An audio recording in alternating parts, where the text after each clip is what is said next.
ఈరోజైతే కైమాస్లో మాట్లాడేద్దాం. వద్దు. ఈరోజైతే నేను రైల్వే స్టేషన్ స్టార్ట్ చేసిన ఈ విలేజ్ నుంచి ఇంకో విలేజ్కి కాదు, హిందూపూర్ నుంచి సోమందేపల్లికి. అయ్యో తీసేసిండే. ఓకే,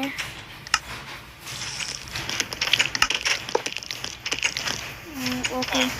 ఇప్పుడు మనం సోమందేపల్లికి పోదాం. ఓయ్ సూపర్.